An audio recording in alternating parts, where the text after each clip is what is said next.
সুপ্রভাত প্রিয় পরিবার, কেমন আছো তোমরা সবাই? আশা করছি সবাই খুব ভালো আছো, সুস্থ আছো। ভগবানের কৃপায় যে যেখানেই থাকো ভালো থাকো, সুস্থ থাকো, এই কামনা করে আজকে নতুন আরেকটি ব্লগ শুরু করছি। আজকে সকালবেলা ভিডিওটা শুরু করতে ইচ্ছা করছিল না, সকালবেলাই মনটা খারাপ হয়ে গেছে। কারণ আজকে সকালবেলা সোনাবা পড়তে বসে প্রচণ্ড বিরক্তি করছিল, আর সেই রাগের চোটে ওকে 2 থাপ্পড় মেরেই দিয়েছি।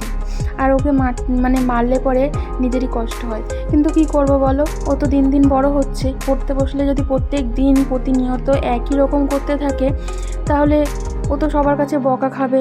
তারপরে খুবই খারাপ লাগে এই জিনিসটা। আর প্রত্যেক দিন ওকে কি আর ভ্যানর ভ্যানর করে পড়াতে ভালো লাগে কারোরই? এইগুলো তো বড় হচ্ছে, বুঝতে হবে। তো না শুনলে বাধ্য হয়ে আজকে প্রচণ্ড পরিমাণ মাথাটা গরম হয়ে গেল, আর ওকে মেরেও দিলাম। আর ওকে মারার পরে কিন্তু আমার নিজেরই কষ্ট হয়। তা সত্ত্বেও কী করবো, যখন নিজেকে সামলাতে পারি না তখন কিন্তু রাগ করে এক প্রকার মেরেই দিই। তো যাই হোক, সকালবেলা তো আর কোনো কিছু ভিডিও করতে পারিনি। গ্যাস মোছা করেছি, চা করেছি, সকাল থেকে অনেক কাজকর্ম করেছি, শেয়ার করতে ইচ্ছা করছিল না। তার উপরে ফোনের চার্জটাও শেষ হয়ে গেছে, কখন ফোনটাও আমি দেখিনি। তো যাই হোক, এই যে পড়াশোনা হয়ে গেছে, বকাবকির পরে অনেক পড়েছে। এই পড়াটা যদি বকার আগেই পড়তো তাহলে আর বকা খেতে হতো না, কিন্তু কি আর করব, এই তো হচ্ছে মায়েদের জীবন। তো কিছু আর করার নেই, এই নিয়েই চলতে হবে। তো ওইদিকে পড়াশোনা হয়ে গেছে, আর সকালের বেলাও ভাত বসিয়ে দিয়েছিলাম সকাল সকাল। আজকে সকাল সকাল জানো তো ঘরও মুছে নিয়েছি। ওর ওপর রাগ করে কিছুটা কাজ আমার তাড়াতাড়িই হয়ে গেছে। আজকে ভ্লগ করতে ইচ্ছা করছিল না, ক্যামেরাটা নিয়ে আবার থাকলে পরে একটুখানি সমস্তটা গুছিয়ে তোমাদের সাথে শেয়ার করতে করতে একটু লেট হয়। তো আজকে যেহেতু আর তোমাদের সাথে সকালেরটা শেয়ার করিনি, সকালে অনেকটাই কাজ শেষ সেরে ফেলেছি। সকালবেলা শাশুড়ি মা ঘর ঠর ঝাড় দিয়ে দিয়েছিল, আমি ওদিকে ঘর ঠর ওই কারণে রাগ করে ওর উপরে বকাঝকা করে তারপরে কি করব বুঝতে পারছিলাম না। আর ওদিকে গ্যাসে ভাতও বসিয়ে দিয়েছিলাম। গ্যাস ট্যাস মুছে বাসন টাসন মেজে ঘরটাও মুছে নিয়েছি, একেবারে সিঁড়ি ঠিড়ি সমস্তটা সুন্দর করে মুছে নিয়েছি, তার সাথে টিভির টেবিলটা মুছে নিয়েছি। তো যাই হোক, কিছুটা কাজ আজকে তাড়াতাড়ি হয়ে গেছে। আর এদিকে সকালবেলা একটুখানি ডাল বেটে নিয়েছিলাম। ডাল রাত্রেবেলা ভিজিয়ে রাখলে ভালো হয়, কিন্তু এরকমভাবেও কিন্তু করা যায়। যারা ভাবো যে ডাল ভিজাইনি অথচ বড়া খেতে ইচ্ছা করছে, এভাবে খেতে পারো, অসুবিধা নেই। তো শুকনো একটুখানি দিয়ে ডালটা ওর মধ্যে সমস্ত একেবারে দিয়ে জল দিয়ে পেস্ট করে নিয়েছি, আর এখানে সুন্দরই হয়েছে। আর সঙ্গে একটুখানি পেঁয়াজ দিয়েছি। এই ডালের বড়া করে সকালবেলা আজকে টিফিন খাওয়া হবে আমাদের। বলতে মা বাবাই আর আমি, শ্বশুর শাশুড়ি মা আর আমি, আমরা 3 জনেই খাবো।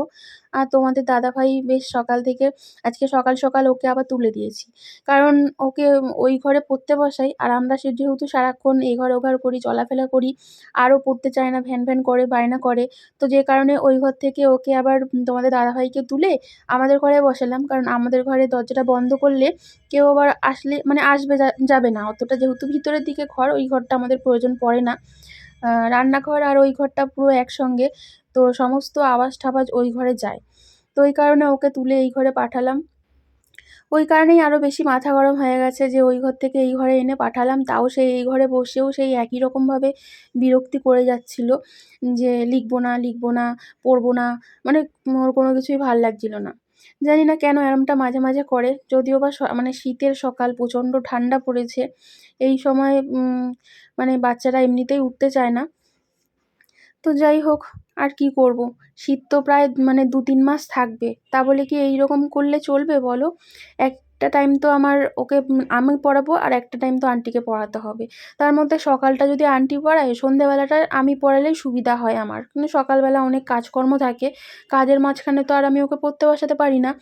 তো সমস্তটা তো আর আন্টির মধ্যে ছেড়ে দেওয়া যায় না, কারণ আন্টি তো আন্টিরটা পড়াবে, এবার স্কুলের যে লেখাপড়াগুলো থাকে সেগুলো তো আমাকে করাতে হয়, বলো?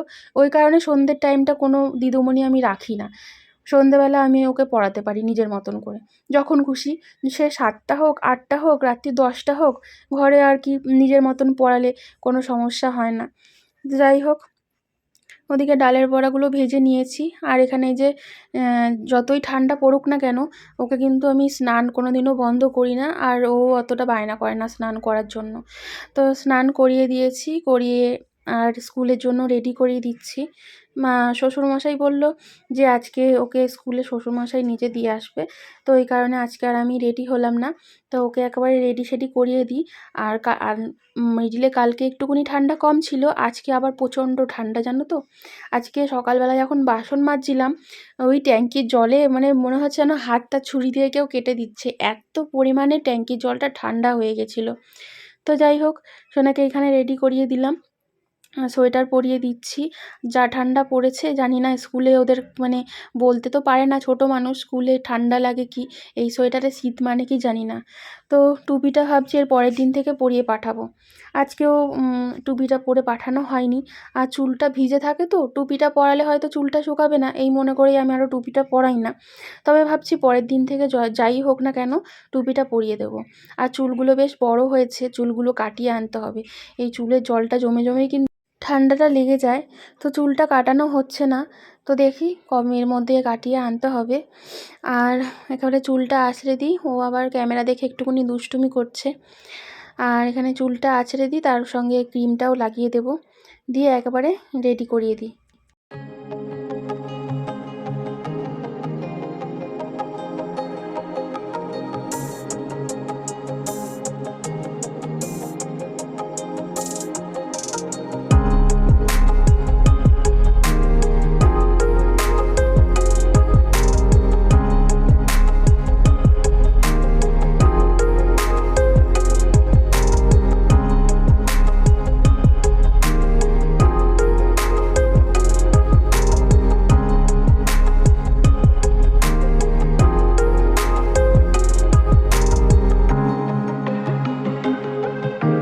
তো সকালবেলা বাসনগুলো মেজে রেখেছিলাম, কিন্তু সকালবেলা বাসনগুলো আর তোলা হয়নি, যেহেতু ঘরে মানে পড়ছিল, আওয়াজ হবে বাসনের, ওই জন্য অসুবিধা হবে। বাসনগুলো মেজে রেখেছিলাম, গোছানো হয়নি, আর জলটাও ঝরে গেল এতক্ষণে। তো বাসনগুলো গুছিয়ে নিলাম। আর এপাশে হচ্ছে শাশুড়ি মা বেশ কিছু ডুমুর পেড়েছিল সামনের গাছ থেকে, তো ডুমুরগুলো কেটেছিল অনেকটা, আর কিছুটা রয়েছে এখনও অবধি। তো ডুমুরটা সেদ্ধ করলাম। তো বাবাই বলেছিল চিংড়ি মাছ আনবে, চিংড়ি মাছ দিয়ে রান্না করবে। তো ভাবলাম যে কটা ছাড়ানো হয়েছে সে কটাই রান্না করি, আর বাকিটা না হয় অন্য আরেকদিন ছোলা দিয়ে রান্না করব। তো ওই ভেবে আর কি সেদ্ধ করেছিলাম, তো আর সেটা হয়নি। মানে ডুমুরটা আজকে হয়নি, কারণ চিংড়ি মাছ আজকে পাওয়া যায়নি।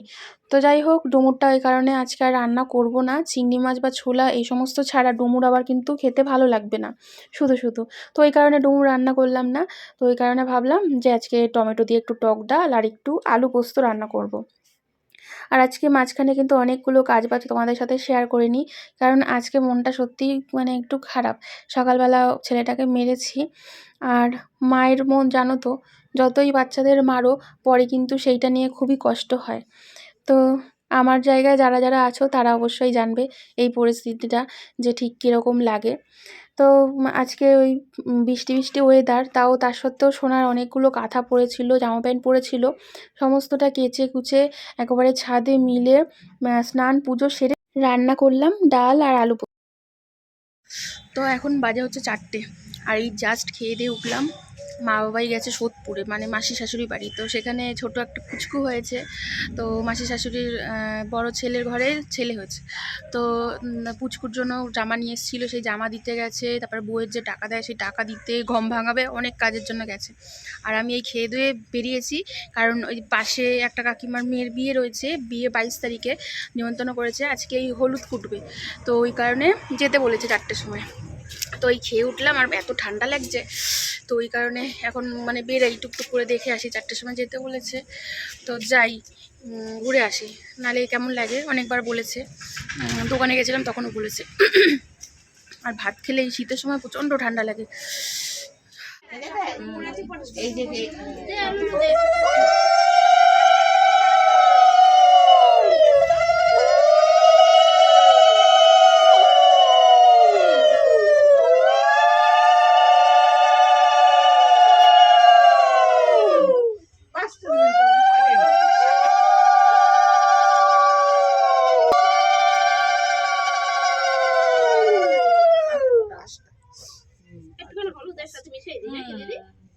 একটুখানি দিলেই হয়, কাঁচি হলো তো গুঁড়ো থইলে মিশিয়ে দাও একটুখানি।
শঙ্খ বাজা নিয়ে আছে শুনছি শঙ্খটা আমি ওদের ডাকতে গেছি তখন আসেনি আমি ডাকতে দিতে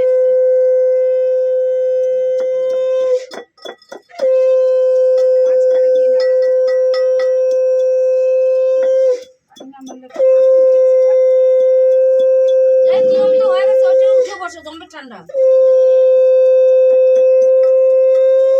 বাবা এ শঙ্খ বাজাতে দম বেরিয়ে আবার এই অবস্থায় বলছি এইটার উপরে তো বসে থাকতে মাঝখানটা দেব টুলটা এনে দেব টুলটা এনে দেব লাগবে না টুল লাগবে না একটা সুন্দর দাও সবাই রে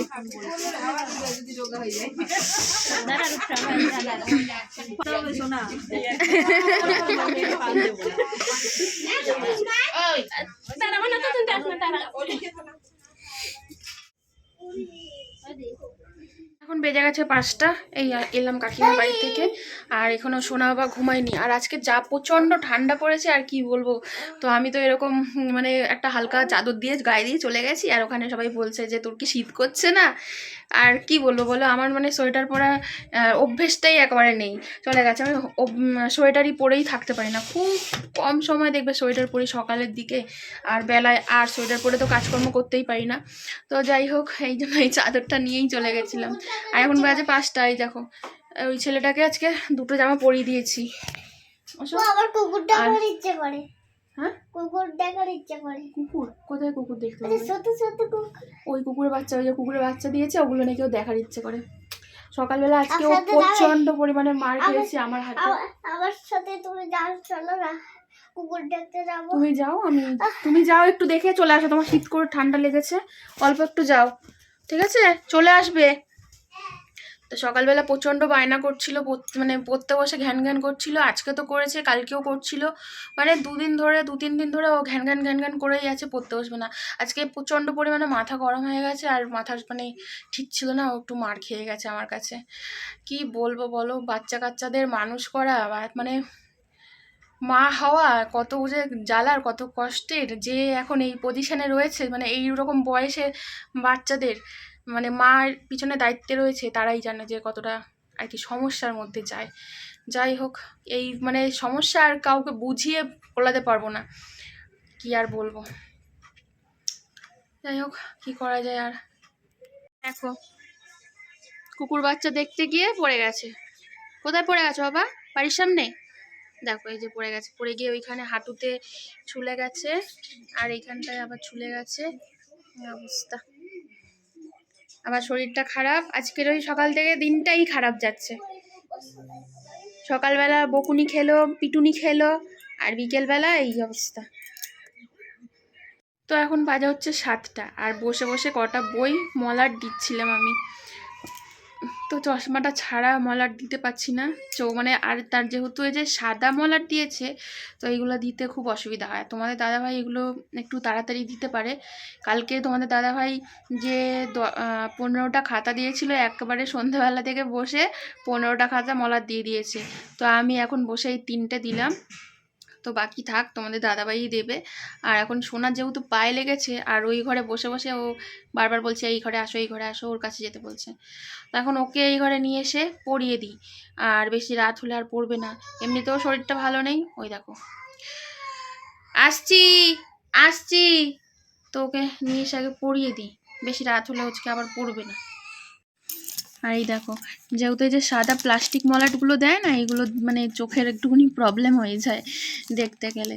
তো এই 3টে বই দিয়েছি মলাট, সোনার কেল্লা, এটা ইংলিশ রিডার, আর এই একটা হচ্ছে ছড়ার বই।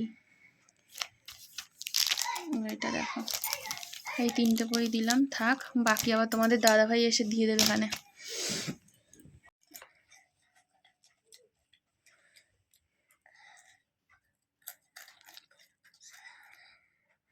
বলো, হ্যাঁ বলো কিছু। চিপ খাচ্ছি। তুমি চিপস খাচ্ছ? আরও দেখো পায়ের প্যান্টটা তুলে রেখেছে, পায়ে নাকি প্রচণ্ড ব্যথা করছে, ওইখানটা খুঁড়িয়ে খুঁড়িয়ে হাঁটছে, যার জন্য আমি এখন পড়াতে নিয়ে এসছি। এই যে বই, খেয়ে নাও, খেয়ে পড়বো। হ্যাঁ, আর পড়তে বসে তুমি কেন বায়না করো প্রত্যেক দিন? আর করবে না তো? আর করবে না তো? আর করবে বায়না? আজকে তোমাদের দাদাভাই কাজের জায়গায় চিকেন পুড়িয়েছে। তোমাদের দাদাভাই একা না, ওর আরও 2টো বন্ধু থাকে যারা কাজ করে, 3জনে মিলে। তো এরকম 1 কেজি চিকেন কিনে ওরা এরকম তান্দুরি চিকেন বানিয়েছে। তাই ফোন করেছিলাম, তখন বলছে তান্দুরি চিকেন খাচ্ছি, তো আমার জন্য নিয়ে আসবে। তো যাই হোক, ওগুলো তাই জন্য নিয়ে এসছে ওই লেগ পিসটা। আর এখানে বাবা নিয়ে এসেছিলো চপ। আর এখন রাত্রির অনেক 10টা বাজে, আর এখানে ওই জন্য ভাতটা গরম করে নিয়েছি। শীতের সময় তো ঠান্ডা ভাত খাওয়া যায় না। আর দুপুরবেলা আমরা তো আলু পোস্ত খেতে ভুলেই গেছিলাম, আর রাত্রেবেলা খাবো। তো আজকের ভ্লগটা এই অবধিই রাখছি। আশা করছি তোমাদের ভালো লেগেছে। যদি ভালো লেগে থাকে অবশ্যই লাইক, কমেন্ট, শেয়ার, সাবস্ক্রাইব করতে ভুলো না। ফেসবুক পেজ থেকে দেখলে অবশ্যই পেজটা ফলো করে দিও। তো আজকের মতন টাটা, সবাই ভালো থেকো, সুস্থ থেকো। দেখা হচ্ছে নতুন আরেকটি ভ্লগের সাথে।